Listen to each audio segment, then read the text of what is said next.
Dal punto di vista della sicurezza antincendio, l'aspetto più importante da considerare è quello che dobbiamo garantire, la sicurezza.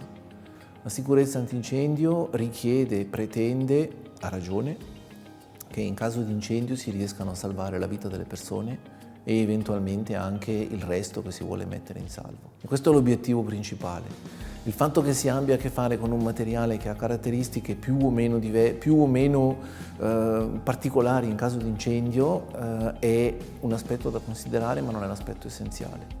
Il fatto che il legno brucia non è l'aspetto da considerare per primo.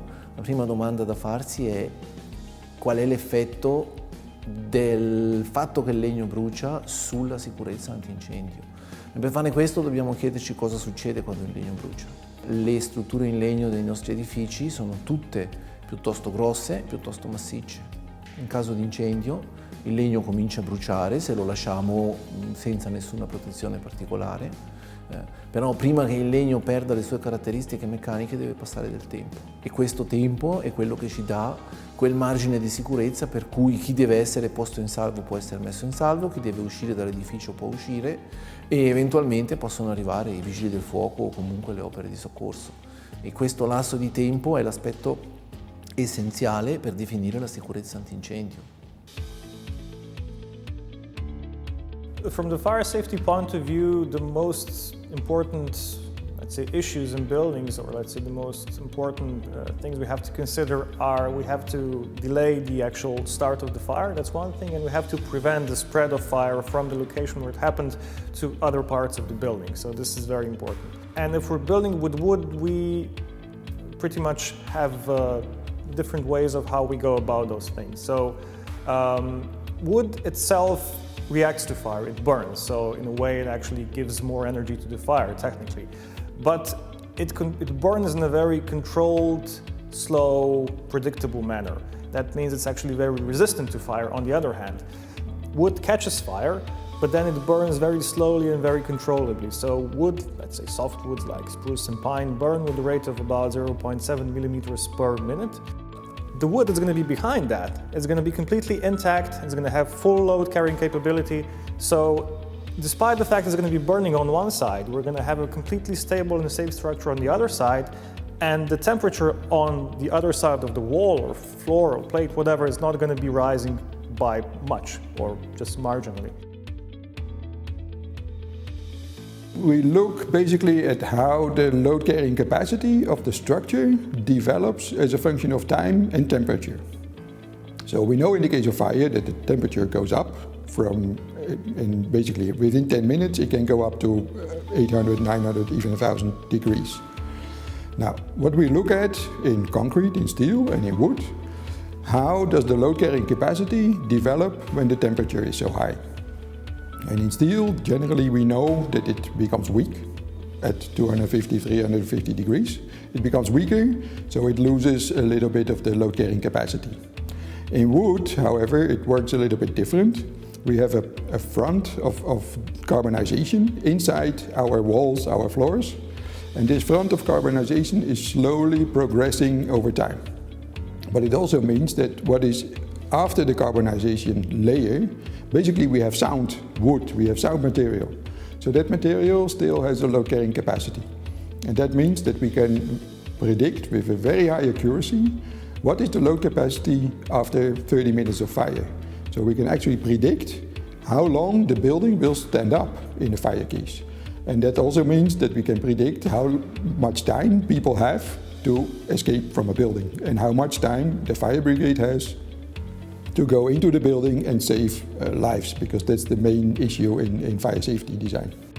And we have done component tests, but we have also done some tests on full buildings.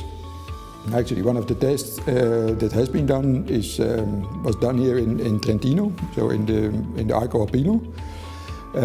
Basically what we did, we built a house of 3 stories and we just set one of the rooms on fire with, of course, the simulation of the furniture in there, etc.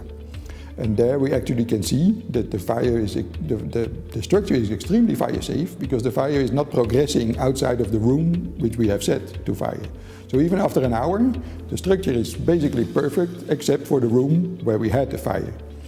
Now, from those tests, we have learned how to design buildings and also how to design multi-story buildings, because there it's of course extremely important that we have a fire resistance of 60 or 90 minutes. There are basically two different strategies when it comes to timber. You either protect it with additional layers, additional, let's say, fireproof layers, so either gypsum fiber and gypsum plasterboards, or you have thick enough cross sections that they can protect themselves. So, for example, if we build with light timber frame where the cross sections are smaller, we need to protect them with cladding, because when those cross sections would start to char, there would not be enough of the core left to support the load of the building. If we have massive cross sections like bigger glulam cross sections or CLT, we have enough of the material that we can form this layer of charred layer around the elements, which in turn is going to protect the elements themselves. The most important differences between wood, steel and concrete are their differences in how they react to fire and also how they resist fire. Wood, I guess, in people's minds is problematic when it comes to fire because it burns. That is true, but it burns very slowly, very controllably. It protects a self-protecting char layer around the cross sections and leaves the inner core of those timber elements intact. And that core can then support the rest of the building without any problems. On the other hand, let's say steel, which is not going to burn, has a problem when the temperatures get too high. If you heat the steel up to 600 or 800 degrees, it's going to lose pretty much all of its structural properties. So it's not going to be able to support the building anymore. So it's not going to burn, but everything else in that compartment is going to burn, get up the temperature, and in turn cause the steel to potentially fail. So it needs additional coatings, additional layers to protect it. Concrete, on the other hand, is both doesn't burn and also sustains temperature quite well. The problem with reinforced concrete is that we need sufficient covers of the steel reinforcement that's in the concrete, because when that cover gets blown off, and it's usually in a quite explosive manner, it exposes the steel reinforcement, and then we're back to the problems of steel we had before. So when the heat gets high enough, the reinforcement is not going to be able to support not going to be able to perform its role in the load-bearing system, and the whole construction is going to fail again. With wood, wood's going to be burning all the time, but it's going to be burning slowly, controllably, up to the point where there's just no more material. But at that point, we have evacuated either the building or the fire brigade has come or so on.